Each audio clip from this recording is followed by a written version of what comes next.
mengasingkan diri daripada ngedengerin. Mungkin Jack ini punya cerita horor di PGP-nya. Ternyata langsung dari mukanya emang horor si Jack ini ya. Soalnya langsung Jack diceritain kisah hidupnya nih. Soalnya waktu pas kita PGP itu ada cerita horor, tapi aku lebih baik tidak mendengarkan. Oh gitu. Sekarang aku kepo gimana nih cara ceritanya? Jadi ya, nyambung sama yang tadi PGP.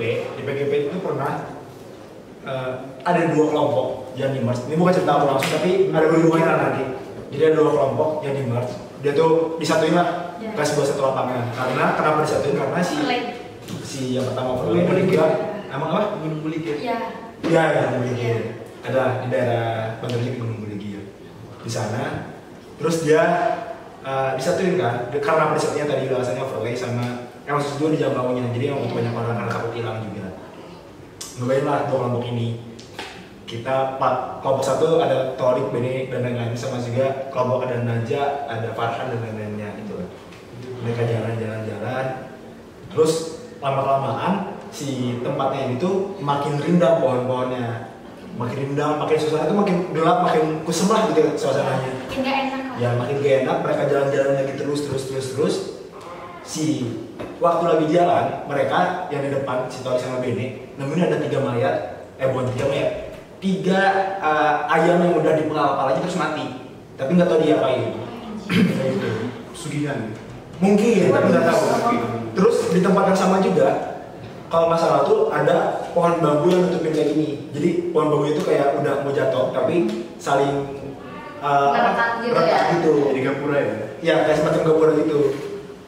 Terus udah kayak gitu, di tempat yang sama juga si Torik ini tuh ngedengar ada suara cewek nangis di daerah belakang kalau nggak salah. Dia tuh nyobain lah coba ke arah sana. Waktu dia lagi ke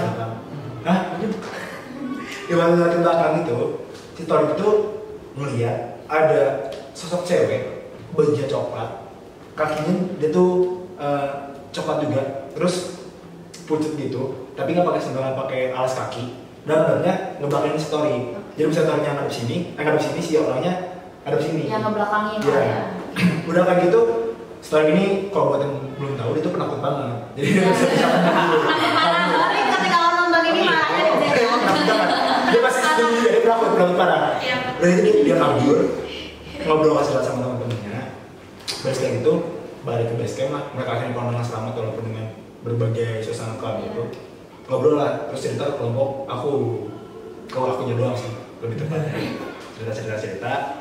Baris itu berapa minggu kemudian akhirnya membuat laporan lah seluruh PGP ini, keluarga 21 membuat laporan PGP. Saat itu aku lagi di kosan aku di Kansas namanya. Ada kelompok aku juga, terus ada kelompok si Torik tadi. Terus si Torik dan temannya si Bene lagi cerita juga ke aku buat ngerti gitu. Terus ada satu orang namanya Tiara, kelompok aku, dia tiba-tiba diem terus teriak Jeki takut kayak gitu. Waktu malah data kan ya? Waktu malah data kan ada kamu juga ya? Ya ada kelompoknya Caca juga. Dia tiba-tiba teriak terus ditanya kenapa aku ngelihat ada yang lewat bawa baju coklat terbang. Padahal si Tiara ini gak tahu banget tentang cerita yang tadi. Kayak gitu. Itu merinding aku ya, emang. Semua merinding. Terus akhirnya kesimpulannya adalah si Bene ini dan juga ada teman kelompoknya Bene juga ditempelin. Sampai ke Jatinangor berarti. Iya, sampai ke Kansas tadi. Cuma kenapa gak masuk ke Kansas? Kayaknya emang ada setan Kansas itu yang ada.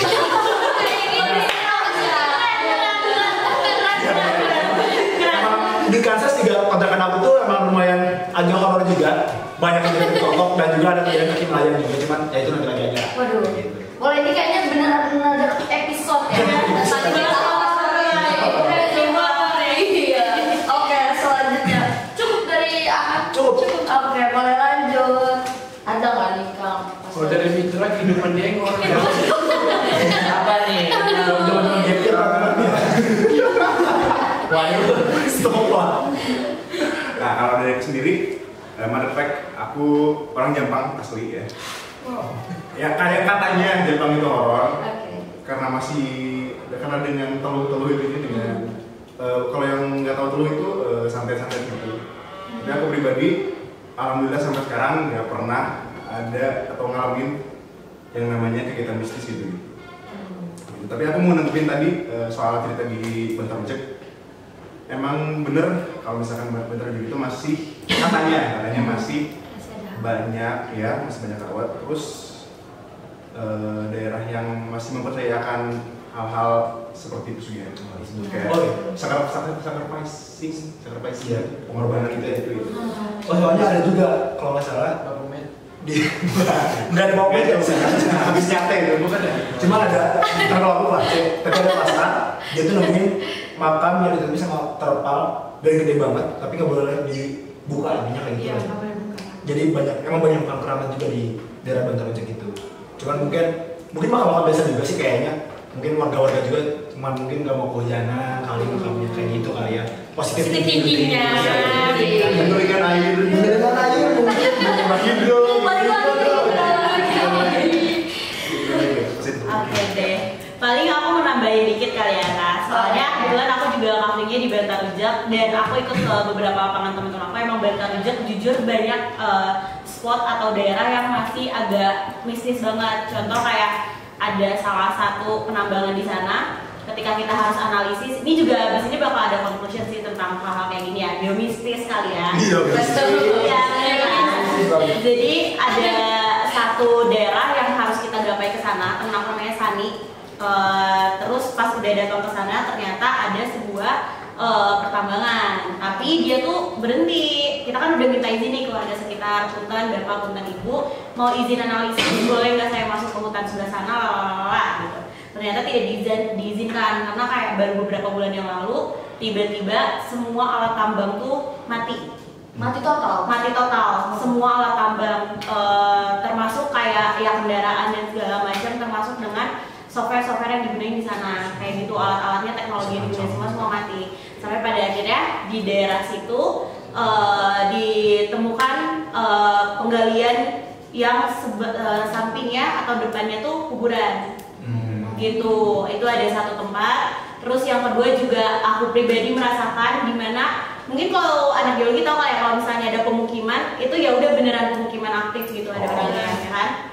Nah di couplingnya ada Salsabila, waktu itu kita ke sana ternyata pemukimannya tuh beneran isi rumah yang habis kebakar lah atau jadi literally pemukiman mati.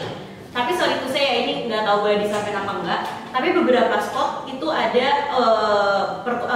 tumbukan underwearnya perempuan dan itu banyak banget.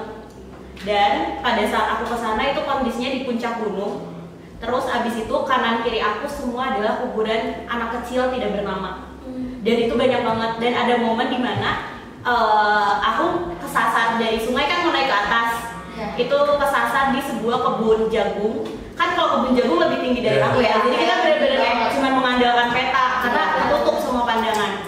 Tiba-tiba berhenti di satu titik, terus aku ngelihat ada kuburan di depan mata aku. Terus kuburannya bentukannya tuh kayak ada ya apa sih, dikasih dinding, terus dikasih atap, terus ada dua kuburan itu di atasnya ada kopi dan ada snack, kue basah. Kayak gitu. Cuman aku mikirnya kayak, oh ya udah punten Kang Teh, ya punten Bapak Ibu, saya cuma minta izin lewat, assalamualaikum ya ahli kubur gitu kan.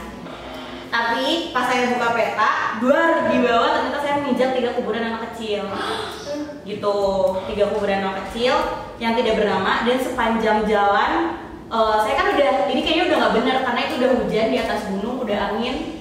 Kita pulang aja. Pas mau pulang, ternyata jalannya salah. Sampai akhirnya ketemu satu warga dan disuruh muter balik. Gitulah ininya. Dan sepanjang perjalanan sampai kita ke bawah, ternyata kanan kiri kita semua full kuburan anak kecil. Mungkin kalau beberapa orang bakal mikirnya kayaknya ini tempat yang tidak seharusnya kita datangin kan. Terus di samping itu tiba-tiba di tengah hutan ban motornya pecah. Gitu, beneran pecah, robek ya, fotonya juga masih ada nanti kamera-kamera aku tunjukin. Ban motornya pecah dan sampai pada akhirnya kita cuma bisa berdoa, istirahat sebentar, berdoa dan segala macam, alhamdulillah nyampe juga sih ke bengkel. Tapi emang muter-muter di sana ada mungkin sampai 2 jam, 3 jam. Pokoknya sampai di bengkel itu nyampe jam 5 sore, 4 sore. Kayak gitu, yang harusnya kita udah target turun jam 2 karena itu udah gunung kan, kayak gitu. Cuman mungkin ini fun fact sih buat penonton. Jadi kalau di geologi nih misalnya lagi sidang, itu tidak ada geomistis. Jadi dosen tidak akan memaklumi Iya, kita nggak bisa ke sana karena dilarang warga. Itu tuh sama sekali nggak ada. Jadi bener-bener kalau jadi anak biologi kita harus bisa jadi dukun, harus bisa jadi orang yang suka keluarga. Kalau misalnya dapat kafling di Padang harus bisa bahasa Padang biar bisa ke sana juga kan. Terus dapat cerita juga dari teman-teman di Padang, katanya yang dapat sawalunto masih ngedengar suara aungan beruang daging yang makannya daging. Ya kayak gitu, dan masih banyak lagi sebenarnya ya kalau diceritain. Mungkin. Tapi itu yang tambang andesit kan?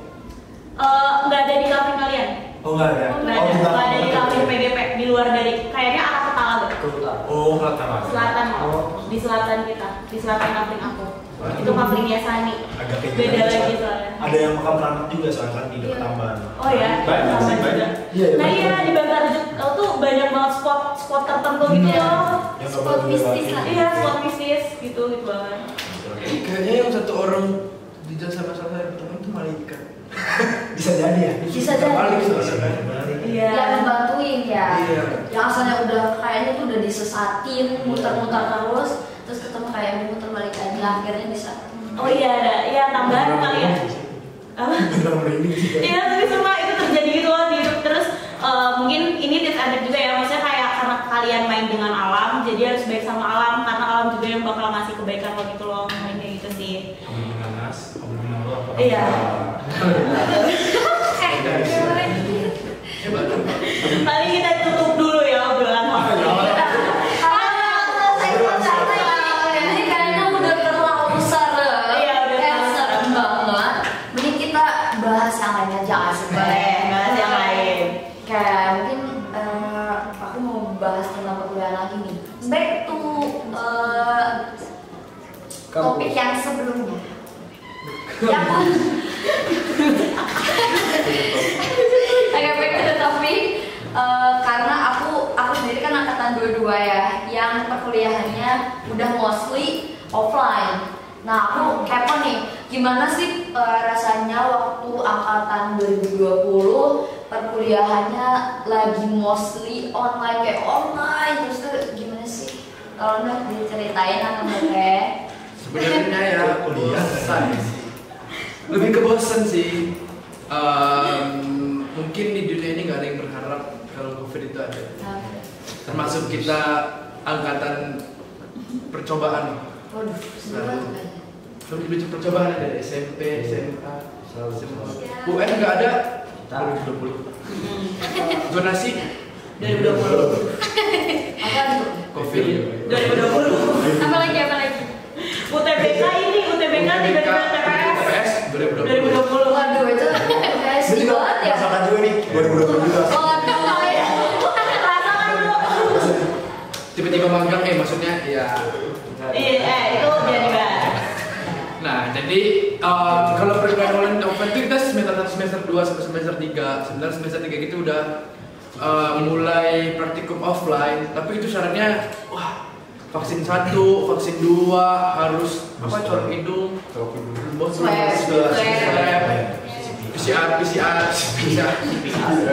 PCR itu. Nah, baru boleh tuh kita masuk ke lab. Nah, itu juga sandal harus bersih. Kalau sekarang sandal kayak Masuk aja gitu, sandal emang harus sandal baru, jas lab harus bersih, hand sanitizer di mana-mana itu juga ya regulasinya sangat-sangat susah lah, dan juga belajar kayak sampai malam ya kita waktu itu praktikum sampai jam 8 apa soalnya baru mulai sore jam 4. Kalau buat perkuliahannya sih kita kuliah tetap online. Terus dulu kita kalau praktikum petronya kalian pakai mikroskop yang ada di lab, kita pakai mikroskop online. Video. Wah, gimana tuh mikroskop online tuh gimana? Oh, sebenarnya tinggal diklik-klik gini aja pura-pura mata. Oke, nggak sampai juling gini ya? Nggak sampai juling-juling, jadi dia muncul di layar. Jadi santai aja kayak gini gitu ya? Santai, males juga lah kayak gitu biasa. Waduh. Ya itu pas semester 3 lah, itu semester 3, ya 2020 juga lagi pasca gitu ya. Jadi kita bentrok praktikum iya, pasca iya. Jadinya ada 2 yang harus dikerjain kan gitu. Tapi syukurnya pas udah semester 4 itu udah mulai offline. Sebenarnya itu kayak lucu sih transisinya pas kita masuk offline, kayak seminggu ini offline, seminggu depan online, seminggu ini offline. Terus kita kita nggak kebaca gitu kapan ini gue tiba-tiba offline terus gitu, nggak kebaca. Soalnya kayak minggu ini kita offline ya, oke minggu depan kita online, minggu ini offline, itu offline. Kok kita kapan si offline-nya gitu loh. Pas itu semester 4 kita mulai offline. Oh mungkin tandisnya pas di PGP kali ya. PGP udah pas PGP kan, PGP full offline itu kita PGP cuma 3 hari. 2020 itu dapat 12 hari dibagi 4 kelas, jadi masing-masing kelas tuh cuma 3 hari. Jadinya kita udah sidang 5 hari dari situ kita sidang baru lulus PGP.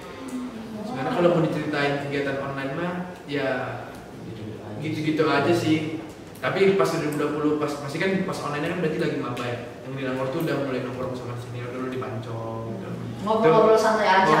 Ngobrol, kan udah dilantik soalnya. Kalau belum dilantik mungkin kita ya dulu ya.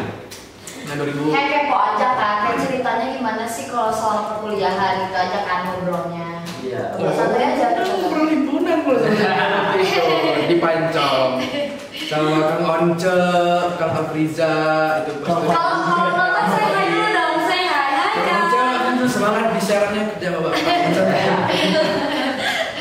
Jadi ya itulah Kang Arkan 2019 itu pas zaman-zaman mungkin 2020 masih sedikit yang Langor kayak Rafli, saya, Zulfa mungkin dia masih ingat di mana.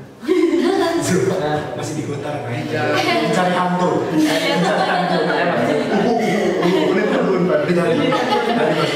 Baru ya, jadi kayaknya pengalaman yang baru. By the way, tadi kan lebih ke kehidupan jadi mahasiswanya ya. Ya. Kalau boleh, buruk-buruknya mahasiswa ketika online itu apa sih? Maksudnya, nah ini kan kita langsung ke Zulfa aja kan. Jadi kita udah ngejelasin. Buruk-buruknya mahasiswa nih, waktu online ya mungkin semoga dosen memaklumi ya. Tapi kan udah nggak online lagi, kita doakan amin semoga nggak online lagi. Amin. Buruk-buruknya mahasiswa karena sama aja di semester 3 pun kita masih ngelakuin waprak 4 gitu, masih ngerjain Leodas 4, waprak 4, semuanya 4, cuman bedanya online. Kira-kira buruk-buruknya, ini kita nggak apa-apa dikeluarin aja, nanti kalau misalnya ada masalah kamu tanggung jawab sendiri. Saya berarti Tanggung jawab sendiri. Ya, sebenarnya kan udah berlalu juga, udah dapat nilainya juga.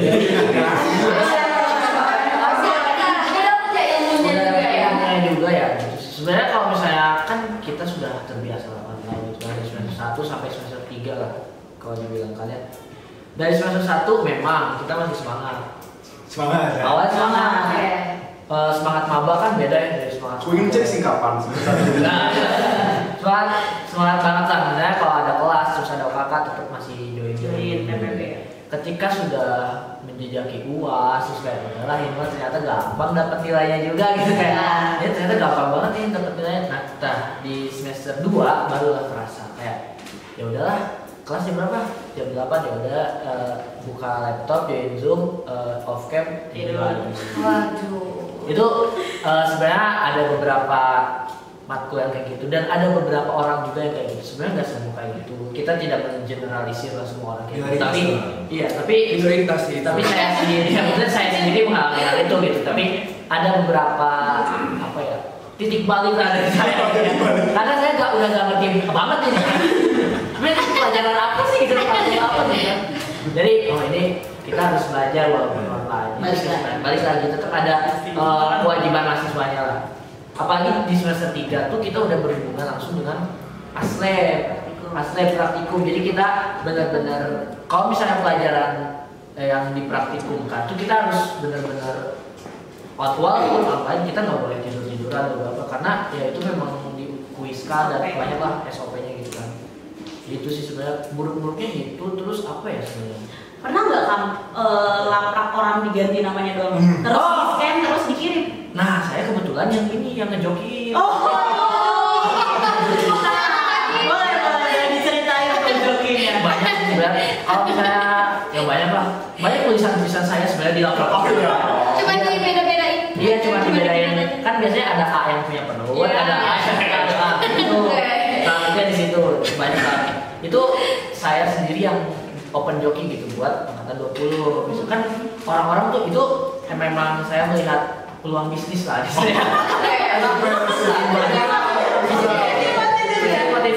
sisi positif dari COVID menurut saya. Jadi kayak orang-orang kan males, enaknya tiduran kalau COVID kan. Kayak ini tahu jadi gitu. Saya mengeluarkan tangan untuk memberikan jasa gitu. Membantu memudahkan, tapi ada fee-nya juga. Jadi ya alhamdulillahnya ketika waktu pas COVID saya keuntungan naik lah gitu. Ekonomi alhamdulillah gitu kan. Jadi geopreneur ya? Iya, jadi geopreneur. Kita sih cari sisi baiknya aja ya. Udah baik. Tapi aku juga ikut yang ngejoki kan. Iya. Itu juga. Iya. Tapi kita ngerjain. Satu tim. Jadi suatu saat kita butuh usaha lah ya untuk mengejar sebuah target. Dan percaya nggak percaya dalam sebulan kita open joki itu dapatnya sekitar 2 sampai 3 juta. Wow, lumayan omset yang meyakinkan ya. Iya.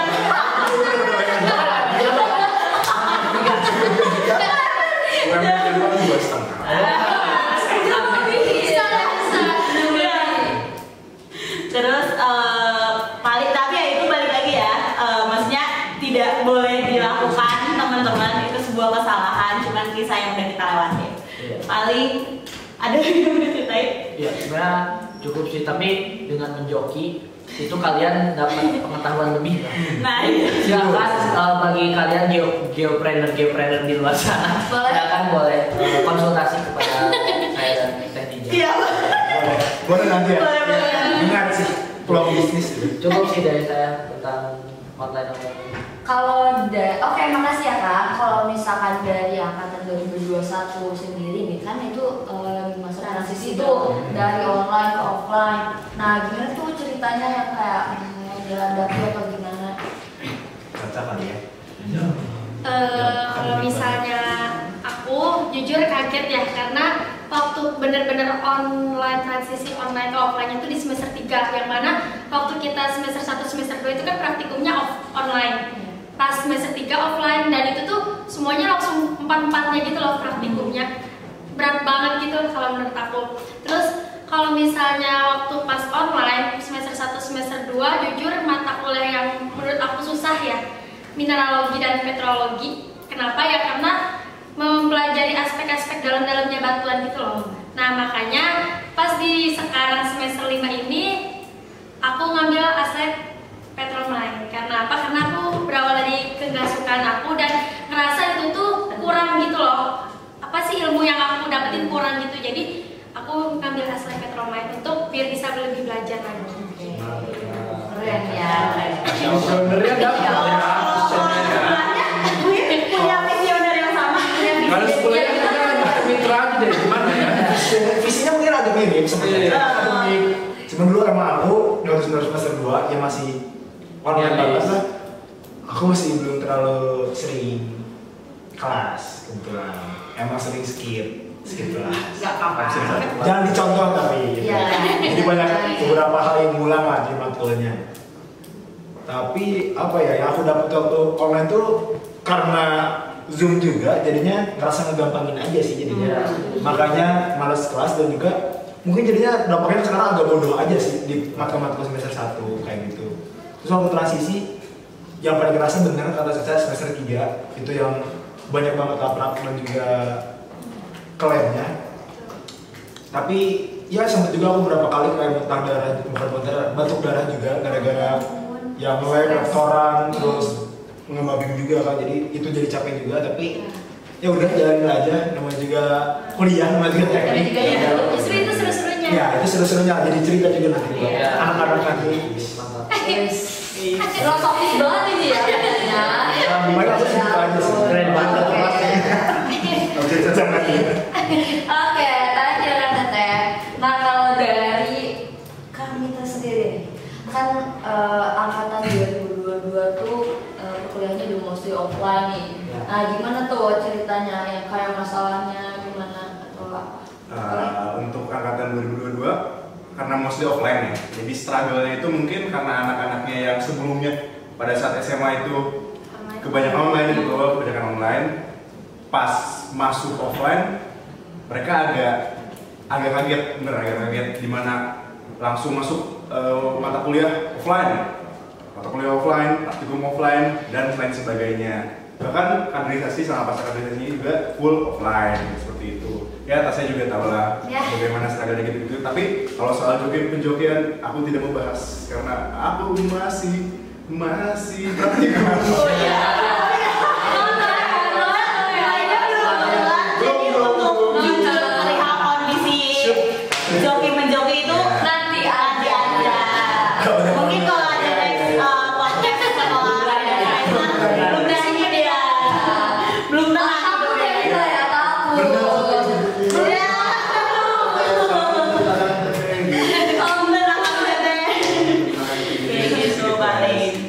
Oke, udah nih cerita tentang perkuliahannya. Nah sekarang ada nggak sih kayak pemikiran kan mau kerjanya di sini mau kerjanya di situ mau ngambil ini itu Nah itu apa sih, aku kepo deh.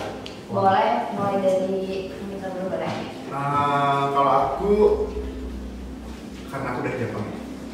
Jepang itu ada yang namanya geopark itu Palabuhan Ratu. Ya. Aku melihat pundi-pundi uang, gue pundi-pundi banget sih, tapi saya tidak akan menjadi orang yang liberal ya. Saya akan enggak.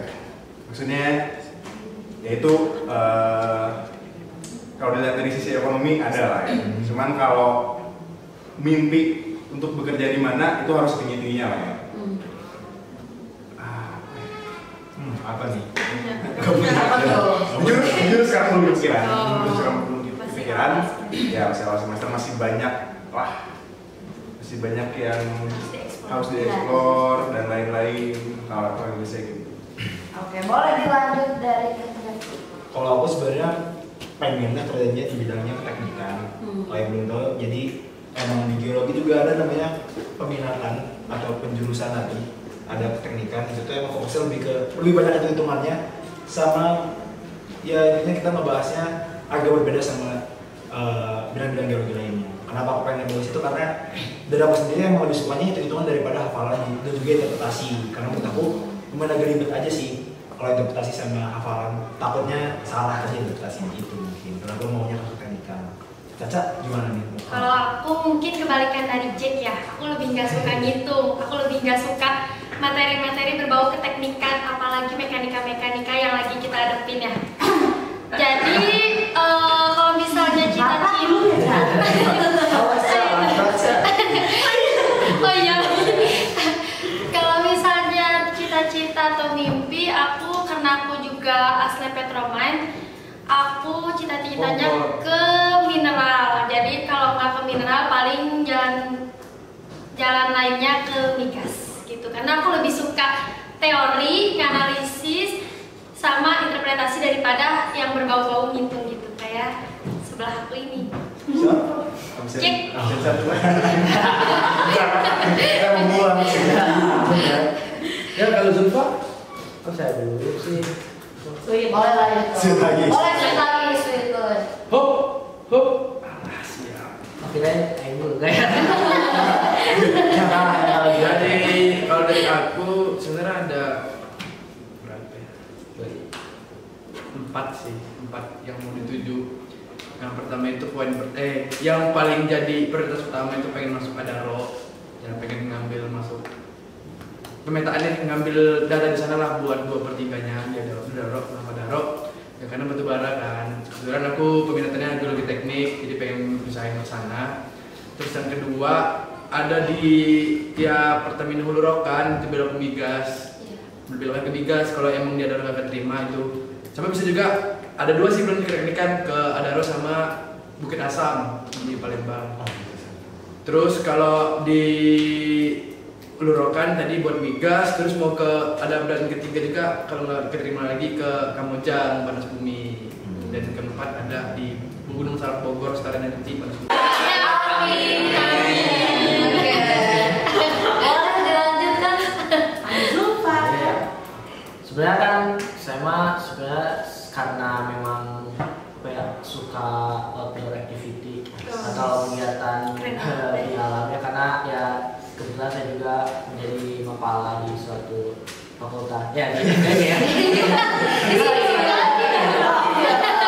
ya jadi memang saya sukanya kerjanya di alam dan memang ngejarnya kalau misalnya deket ini sih jadi exploration biologis. Jadi ya yang nyari-nyari yang pertama nemuin emasnya berarti ya kayak gitu lah.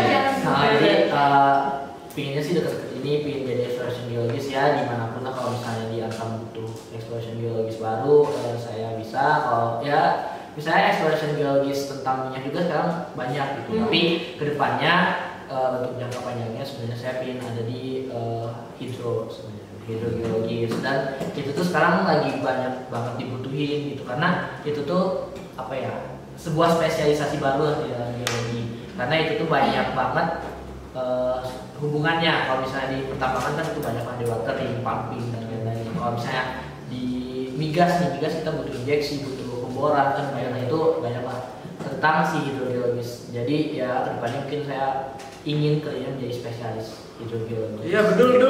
Di mana dong? Ya, Prof Hendra. Saya bilang ya, semoga saya menjadi Prof Hendra. Saya juga mau program proyekan. Kasihnya saya hidrogeologi. Ya kalau misalnya perusahaan-perusahaan yang tadi disebut Ici sih sebenarnya saya juga mau. Ya menjadi salah satu tujuan gitu kan. Tapi dream job sih masih ada di ini sebenarnya. Saya pingin banget kalau misalnya kerja tuh ada di Timur Tengah, di kayak daerah konflik. Enggak. Itu relawan. Itu relawan. Sorry. Di daerah Dubai kan ada itu namanya Konokoping. Kalau yang itu migas itu bagus tuh sebenarnya itu ya saya udah dikasih juga tentang itu yang paling bagus lah kinerjanya gitu. Jadi bukan kinerja apa ya, etos kerja lah gitu. Itu sih sebenarnya gitu saja sih para narasumber.